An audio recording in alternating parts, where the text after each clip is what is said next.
Praise the Lord. Hallelujah.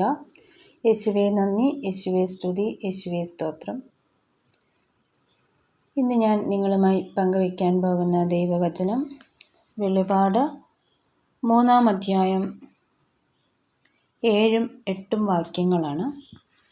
പരിശുദ്ധനും സത്യവാനും ദാവീദിൻ്റെ താക്കോൽ കൈവശമുള്ളവനും മറ്റാർക്കും അടയ്ക്കാൻ കഴിയാത്തവണ്ണം തുറക്കുന്നവനും മറ്റാർക്കും തുറക്കാൻ കഴിയാത്ത വിധം അടയ്ക്കുന്നവനും ആയവൻ പറയുന്നു, നിന്റെ പ്രവൃത്തികൾ ഞാൻ അറിയുന്നു.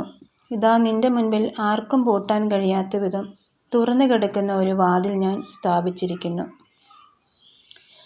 നമ്മുടെ ജീവിതത്തിലെ അടഞ്ഞു കിടക്കുന്ന വാതിലുകളൊക്കെയും തുറക്കപ്പെടാൻ വേണ്ടിയിട്ട്, നമുക്ക് പുതിയ വഴികളൊക്കെയും തുറന്നു കിട്ടാൻ വേണ്ടിയിട്ട് വെളിപാട് പുസ്തകം 3-ാം അധ്യായം 7-8 വാക്യങ്ങൾ വിശ്വാസത്തോടെ ആവർത്തിച്ച് ചൊല്ലി പ്രാർത്ഥിക്കുക.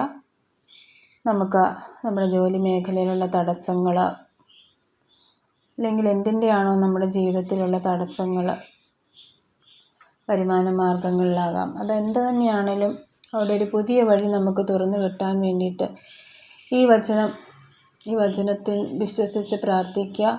ഈ വചനത്തിൽ നിന്നുള്ള അനുഗ്രഹം എല്ലാവർക്കും സമൃദ്ധമായി ലഭിക്കട്ടെ.